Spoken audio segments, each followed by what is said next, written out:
Greetings everybody and welcome to another video. Today we are talking about Wotv in a Wotv Weekly, the end of the week before the next update here on JP. Obviously, Light Veritas, super excited for this coming week. And not only that, but you know what? It's almost the end of September now. We got Tokyo Game Show coming up, and then next month, Wotv potentially getting another Halloween character into end of the month, where we get ever so close to that 5th anniversary and seeing whether it's a good thing or a bad thing. But the reason why I'm making this video, first and foremost, I wanted to talk a little bit about Exia, who has been out for about a week now-ish, and this week there were some people who just snapped this character right up to 140, and I mean that like immediately kind of thing. And doing the videos early this week was also pretty easy because the friend unit was up and the Wotv calc data was up, so it was very easy to just see ahead of time what was essentially like kind of the story. And then here, let's just take a look at this. We're sourcing out a Peachin video as per usual, but to comment a little bit on it. First off, Peachin basically had a 140 or access to a 140. For people who don't know, I don't think that Peachin plays this game at all. Peachin seems to be a little bit more on the Swords of Cambalia trend recently, which I can essentially see why that is. But yeah, he got access to it. He's basically, I think, using someone else's account who's still playing the game pretty seriously. And well, essentially he put it on teams that were, the similar story to what we've been constantly seeing for the last 6 months or so, where the most powerful teams in the game are head and shoulders above a bunch of other teams. And the reason why this video is being highlighted is that, I mean, it's Great Swords. Great Swords have actually been probably the longest running, best overall team, with the addition of Cypher in here too.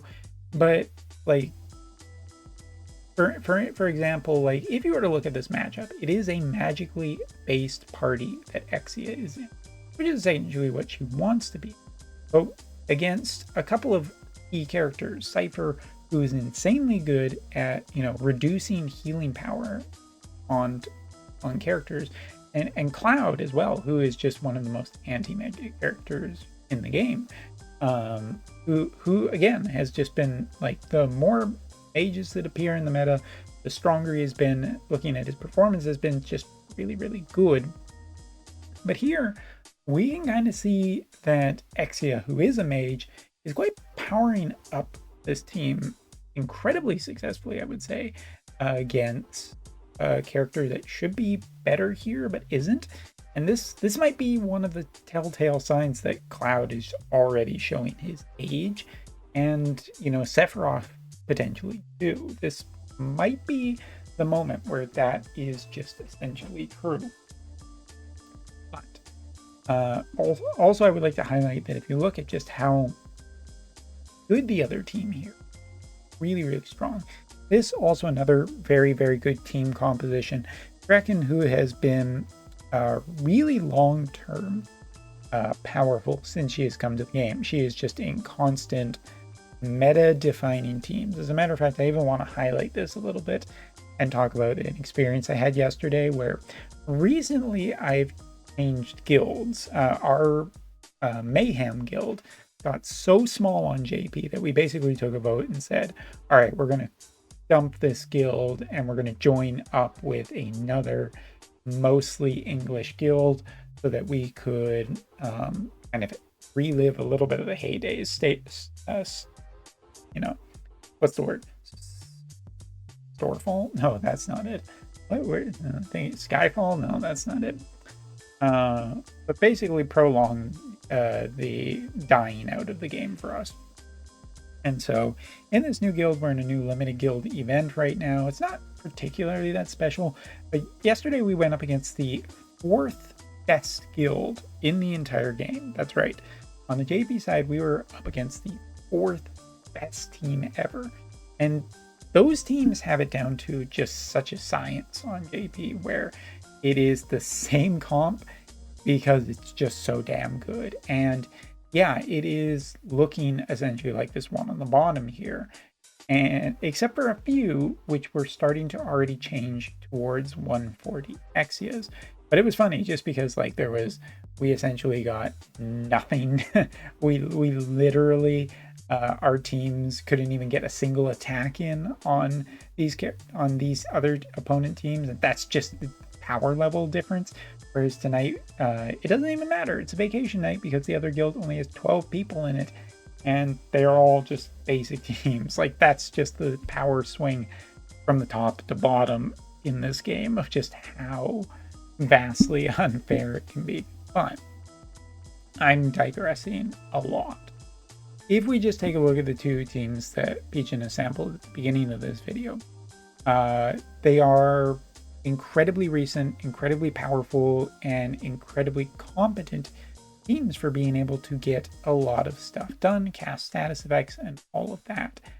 And I think it's really important to denote just how good Exia teams are, because it is starting to become a very, very repetitious story this year of characters being phased out and not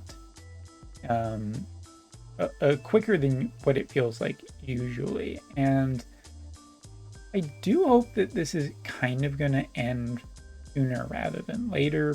But again, here you can just see Sephiroth and Shreken just getting auto revives and everything here. Luciel still providing support in the background, even with a curse status effect and multiple status effects in. The power level that Exia is able to put out is really, really impressive. And for globalers who might be interested in going for a new character, this is pretty good. But it also kind of shows that I think that Rex time is already starting to sunset, and Cloud, for example, might be just even further down the road. But let's skip ahead a bit because I do want to just comment on these teams specifically, taking a look at what seems to be the overall comp that is looking very, very good right now, which is this combination of Exia plus another mage character. But Exia is very much the backbone of this because she is just capable of dishing out so much extra support, and the piercing damage is kind of just really, really effective at dealing with many different characters, many different setups. And again, something also you'll note is that these are limited time comps since we are in a limited time event. But I don't think it's really going to change the story too terribly much. And again, that story is just basically that he is insanely good right now, with just 300 cost teams, with limited cost teams, everything in between. Also just highlighting Gilgamesh still being really, really good too. But yeah, looking at her overall performance, it's very, very high.